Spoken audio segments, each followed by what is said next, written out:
Então, a lição de hoje, então, é resolvendo conflitos no corpo de Cristo. Os discípulos de Jesus, os apóstolos, tiveram conflitos.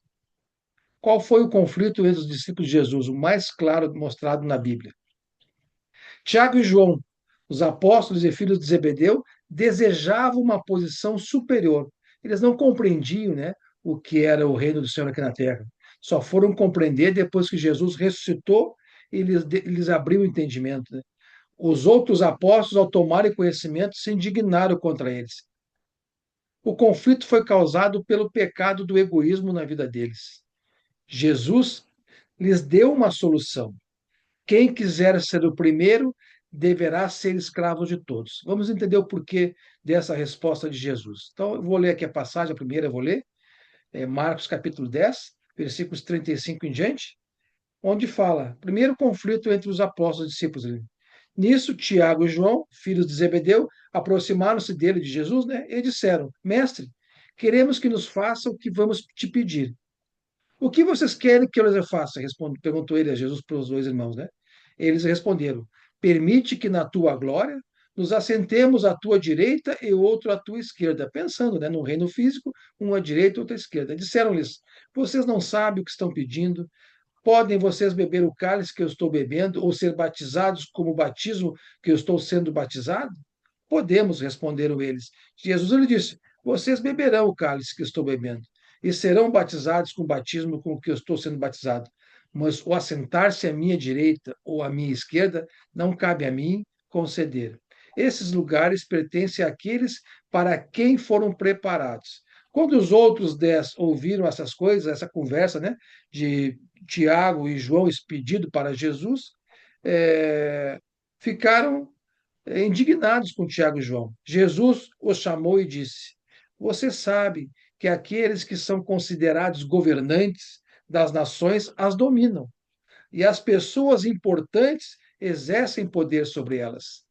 Não será assim entre vocês, né? Então, no reino de Deus não é assim. Ao contrário, quem quiser se tornar-se importante entre vocês deverá ser servo. Então, quem quiser ser importante na igreja do Senhor tem que ser servo. E quem quiser ser o primeiro deverá ser escravo de todos. Pois nem o filho do homem veio para ser servido, mas para servir e dar a sua vida em resgate de muitos. Então, Jesus contornou um conflito, dando o exemplo, o conflito ali na servidão. O que Jesus esperava dos seus discípulos quando tivessem, né, quando tiveram conflitos? Conflitos, irmãos, nós sabemos que são inevitáveis na vida do ser humano, e na igreja não é diferente. Cristo sabe que os conflitos vão acontecer entre os discípulos. Um conflito entre os discípulos é como um acidente de martelarmos o nosso polegar enquanto seguramos o prego. Nós machucamos o nosso próprio corpo. O primeiro pensamento para resolver o conflito é: tomem cuidado. Agindo assim, não vamos aumentar o conflito com reações precipitadas. Devemos falar com o nosso irmão que pecou contra nós e perdoá-lo sempre. Precisamos ter paciência com o irmão em Cristo. Quando lembramos o que Jesus fez na cruz por nós, então será mais fácil perdoarmos os outros. Nós somos um corpo de Cristo. O irmão nosso em Cristo também é filho de Deus. Vou pedir para o nosso irmão PC ler para nós Lucas 17, de 1 a 5, por gentileza. Jesus disse aos seus discípulos: é inevitável que aconteçam coisas que levem o povo a tropeçar, mas há da pessoa por meio de quem elas acontecem. Seria melhor que ela fosse lançada no mar como uma pedra de moinho amarrada no pescoço, do que levar um desses pequeninos a pecar. Tomem cuidado. Se o seu irmão pecar, repreenda-o. E se ele se arrepender, perdoe-o. Se pecar contra você 7 vezes no dia, e 7 vezes voltar a você e disser: Estou arrependido, perdoe. Os apóstolos disseram ao Senhor: Aumente a nossa fé. Essa passagem, quantos ensinamentos, né? Quando eu leio, nós temos que orar a Deus e pedir sabedoria para cumprir ela, né? Aqui fala que o cuidado, ai da pessoa por meio de quem elas aconteçam, né? Orar a Deus para que pessoas não pequem, não tropecem por nossa causa. Jesus falou: ai dessa pessoa que fizer um pequenino tropeçar, né? Seria melhor que fosse lançada no mar. Olha a comparação, né? Melhor que ser lançada no mar do que fazer um filho de Deus pecar, né? Tropeçar. Então nós temos que ter o cuidado, tome cuidado. Então, se o seu irmão pecar, repreendam. Se nós vemos o irmão pecando, repreendê-lo. E se ele se arrepender, perdoar. Se pecar contra você 7 vezes, né? No dia, 7 vezes você pedir perdão para nós, nós temos que perdoar. Então, Mateus também escreveu algo a respeito sobre o perdão, capítulo 18, versículos 21 a 22. Então, Pedro aproximou-se de Jesus e perguntou: Senhor, quantas vezes deverei perdoar meu irmão quando ele pecar contra mim? Até 7 vezes?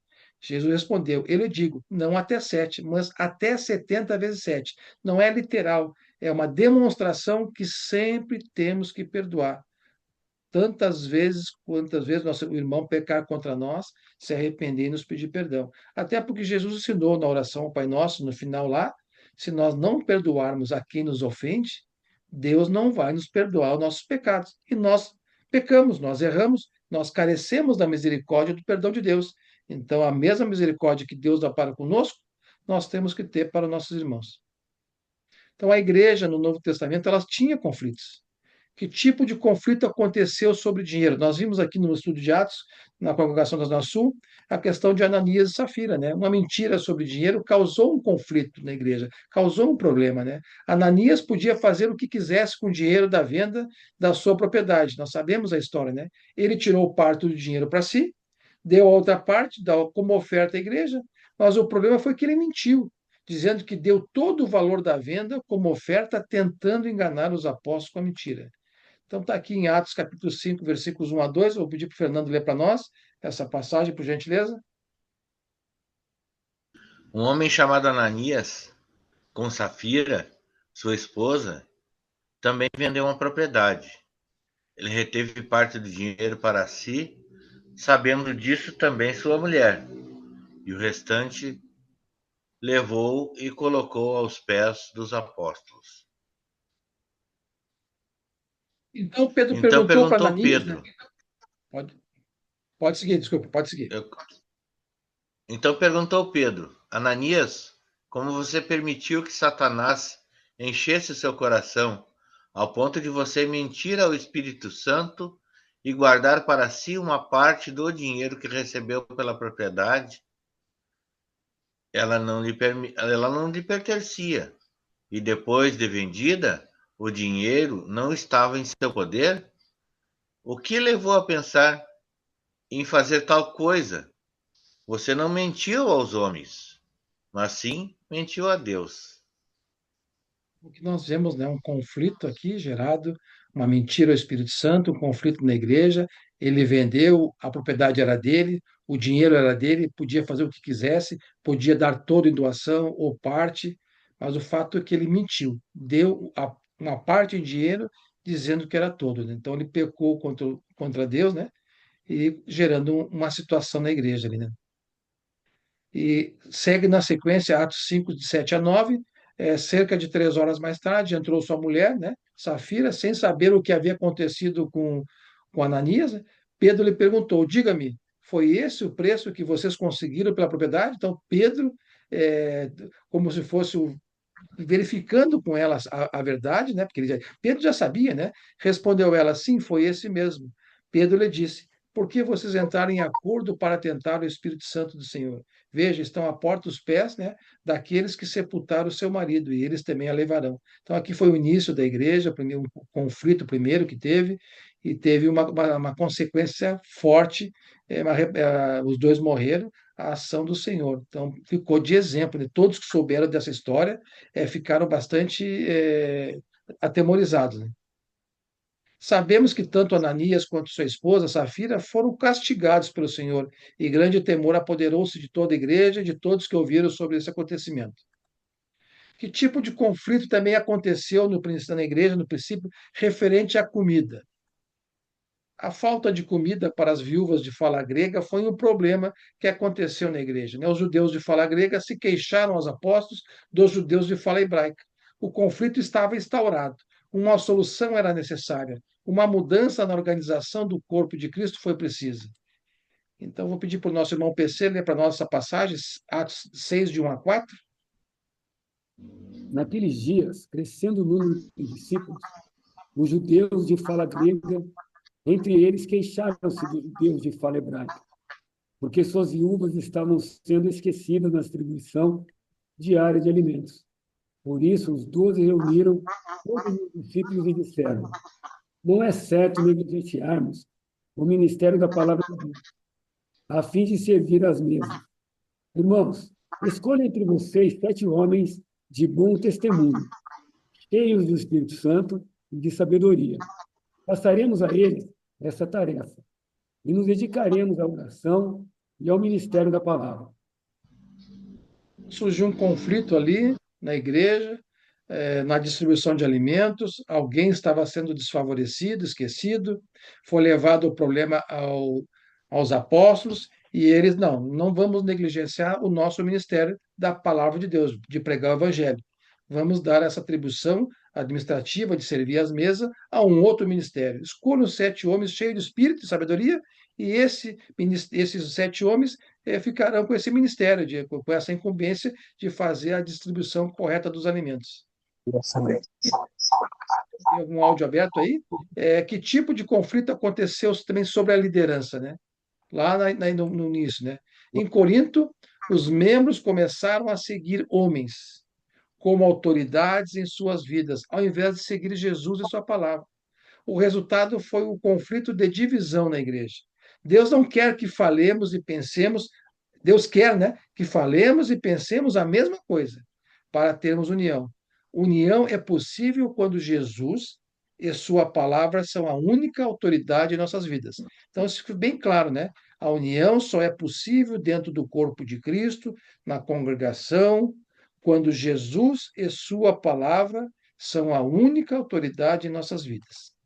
Então, aqui em 1 Coríntios, capítulo 1, versículos 10 a 13, Paulo falando aos irmãos em Corinto.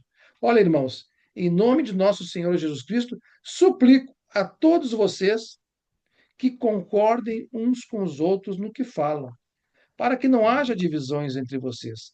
Antes, que todos estejam unidos num só pensamento e num só parecer. Meus irmãos, eu fui informado por alguns da casa de Chloe que há divisões entre vocês. Com isso, quero dizer que algum de vocês afirma: olha, eu sou de Paulo, ou eu sou de Apolo, ou eu sou de Pedro, ou ainda eu sou de Cristo. Acaso Cristo está dividido? Foi Paulo crucificado em favor de vocês? Foram vocês batizados em nome de Paulo?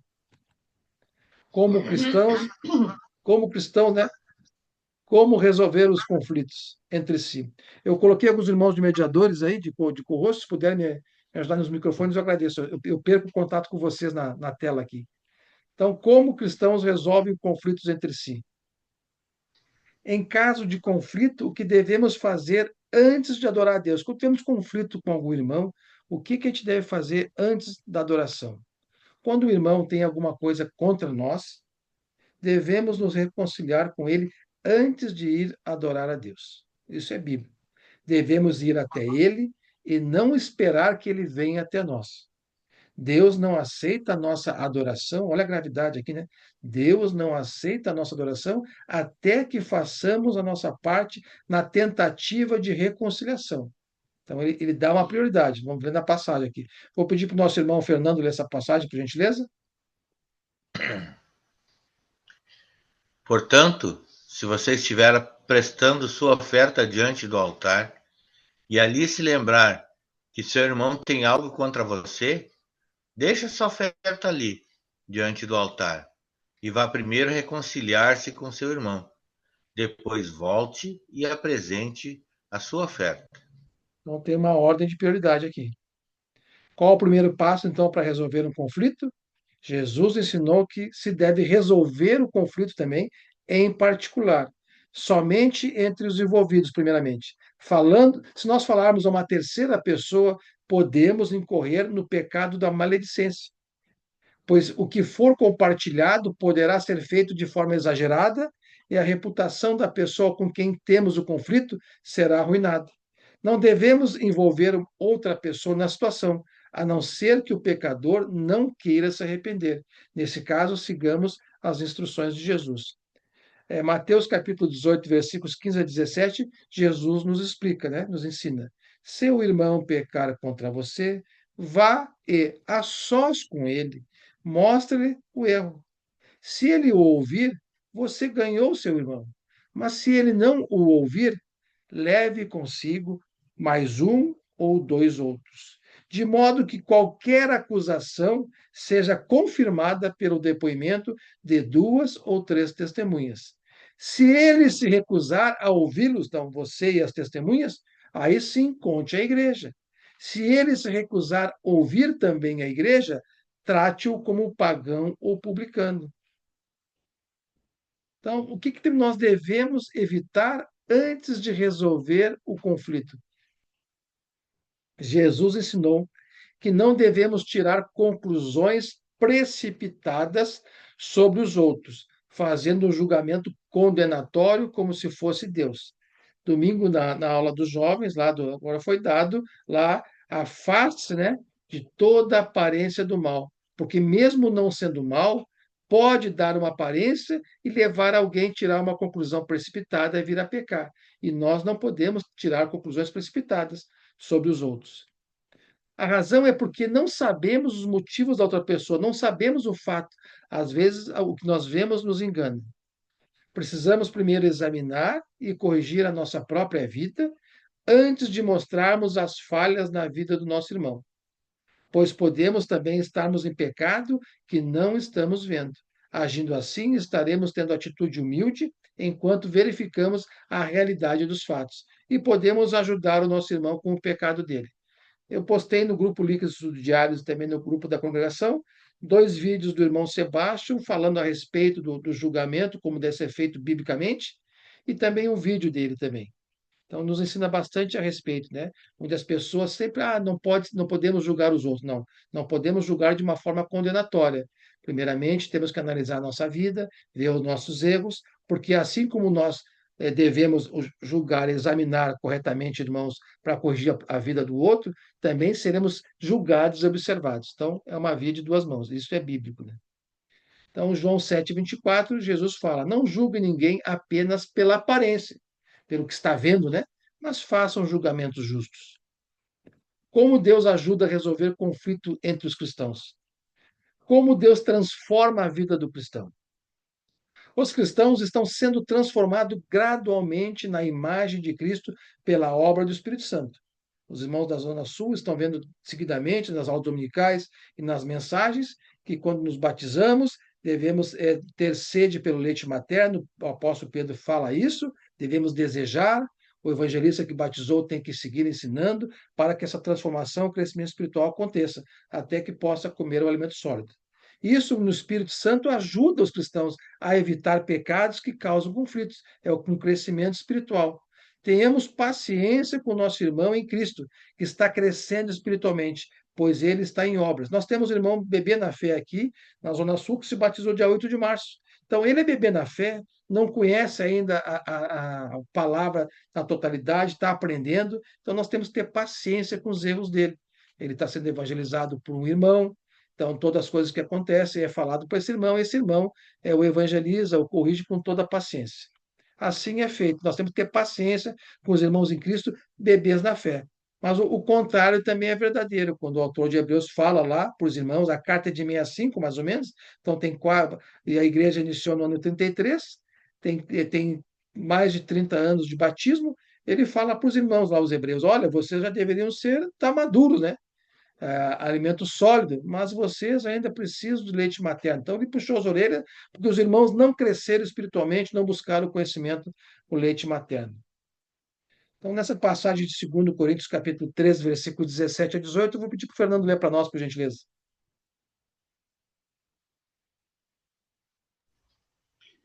Ora, o Senhor é o Espírito, e onde ele está, o Espírito do Senhor. Ali a liberdade. E todos nós, que com a face descoberta contemplamos a glória do Senhor, segundo a sua imagem, estamos sendo transformados com glória cada vez maior, a qual vem do Senhor, que é o Espírito. Então, lá no Velho Testamento não se podia contemplar a imagem do Senhor, tanto que Moisés, quando contemplava lá, ele vinha resplandecente, o povo se assustava. Hoje, na Nova Aliança, nós contemplamos a imagem do Senhor em Cristo Jesus, nas Escrituras Sagradas. Precisamos, então, cada vez mais deixar o Espírito Santo de Deus, que habita em nós, atuar na nossa vida. Quer conhecer a Deus? Conheça Jesus. Quer conhecer Jesus? Abra a Bíblia e estude a Bíblia. Qual o atributo de Deus nos deu para resolver os conflitos? Nosso alvo na vida cristã é o amor perfeito, o amor de Cristo, o amor de Deus, né? Quando consideramos os outros, isso é difícil, né? Quando consideramos os outros superiores a nós mesmos, esse amor será expresso, o amor perfeito. Quando aprendemos a considerar todos os nossos irmãos em Cristo superiores a nós mesmos. Procuremos o interesse dos outros e não somente os nossos próprios interesses. Vou repetir que porque eu tenho que aprender isso. Procuremos os interesses dos outros e não somente os nossos próprios interesses. Amemos os outros como Cristo nos ama. Jesus lavou os pés de Judas, mesmo sabendo que seria traído por ele. Olha só, será que nós lavaríamos o pé de alguém que ia nos trair, fosse nos trair? Jesus lavou os pés de Judas, sabendo que ele era o traidor. Serviu até a Judas, até o traidor. Jesus negou a si mesmo para nos salvar. Assim como ele fez isso por nós, podemos e devemos também fazer isso pelos outros. Vou pedir para o PC ler para nós Filipenses, capítulo 2, versículos 3 a 4. Nada façam por ambição egoísta ou por vaidade, mas humildemente considerem os outros superiores a si mesmo. Cada um cuide não somente dos seus interesses, mas também dos interesses dos outros. Isso é servidão, né? Jesus veio servir a igreja. Se o irmão está precisando de ser ajudado, auxiliado, a igreja tem que servi-lo toda. Esse é o nosso papel, como nós vimos no começo da lição. Quem quer ser o primeiro, quem quer sentar à direita e esquerda de Deus, seja servo, seja escravo. Nós somos escravos de Cristo. Tratar todos como superiores a nós, como nosso Senhor, para servir. João capítulo 13, 34 e 35, Jesus disse: um novo mandamento lhes dou. Amem-se uns aos outros, como eu os amei. Então nós temos que amar uns aos outros da mesma forma como Jesus nos amou. Nós temos que aprender como é que foi esse amor de Jesus. Vocês devem amar-se uns aos outros. Com isso saberão que vocês são meus discípulos, se vocês se amarem uns aos outros. Querem que o mundo lá fora conheçam vocês, conheçam a nós como discípulos de Cristo? Nós devemos amar a igreja uns aos outros. Também foi dado dons a irmãos em Cristo para resolver conflitos. Eu falei no começo, né? Dentro do corpo de Cristo. Tem irmãos que têm habilidade para resolver conflitos, conciliações, aconselhamentos. Logo, quem tem esse dom dado por Deus, os use para o crescimento da igreja. Filipenses capítulo 4, versículos 2 a 3, num conflito que houve lá em Filipos, Paulo escreveu essa carta e deixou bem claro o que ele esperava desse conflito, né?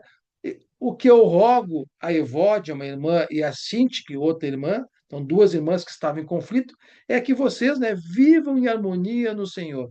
Sim, e peço a você, leal e companheiro de jugo, está pedindo para alguém que nós não conhecemos quem é que ele está pedindo, mas é algum irmão que tem o dom, ele pediu para alguém que tem o dom de conciliação, que as ajude na conciliação, né? Pois elas, as irmãs, lutaram ao meu lado na causa do Evangelho, com Clemente e meus demais cooperadores. Os seus nomes estão no livro da vida. Então, você, irmão, que está aqui, irmã, que tem o dom de conciliação, que tem o dom de aconselhamento, que Deus lhe deu esse dom, use esse dom para o crescimento da igreja, para apaziguar os irmãos.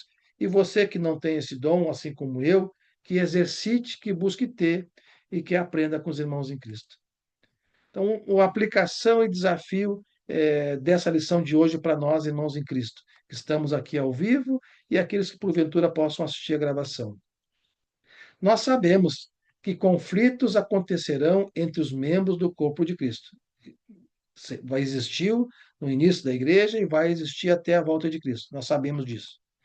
Nós devemos seguir as regras apresentadas por Cristo para resolver os conflitos, a fim de que possamos ter união. Que nós continuemos, irmãos, que estão nesse curso, a leitura bíblica diária, bem como a oração e os estudos diários, tanto online quanto presenciais. E eu sempre digo, se na sua congregação, naquele dia, existe uma reunião presencial, dê preferência para presencial. Se não tiver, vem na online. A online é para os irmãos que estão isolados, que não há congregação na cidade, ou que na cidade há, mas naquele dia não tem um estudo presencial e ele quer se alimentar. Por isso que nós estamos usando o online. Tendo assim, então, dessa forma, né, comunhão com o corpo de Cristo. Então, que nós devemos também, irmãos, encorajar uns aos outros no estudo bíblico para o crescimento espiritual. Nós estivemos, hoje é quarta, tivemos ontem, terça-feira, no grupo de casa lá no Cantão, estou participando das terças-feiras, e na congregação lá é da agronomia, é uma outra aqui de Porto Alegre, eu sou da Zona Sul, e irmãos da Zona Sul vão lá também, para se reunir com os irmãos da agronomia, e nós falamos, né, lá há um encorajamento, e isso sempre é replicado nos estudos nossos, para que nós temos que encorajar os irmãos ao crescimento espiritual. E o crescimento espiritual, ele se dá através do estudo bíblico. Infelizmente, o que tem na Zona Sul, na agronomia, em todas as congregações, vai ter irmãos fracos na fé, e a fraqueza na fé é consequência da falta de estudo bíblico, de deixar o Espírito Santo trabalhar na sua vida, e só vai trabalhar e a fé aumentar manuseando a palavra de Deus e participando de estudos online, presenciais e também individuais em casa. Que Deus abençoe a todos. Essa foi a lição de hoje, irmãos, do curso Nova Vida em Cristo.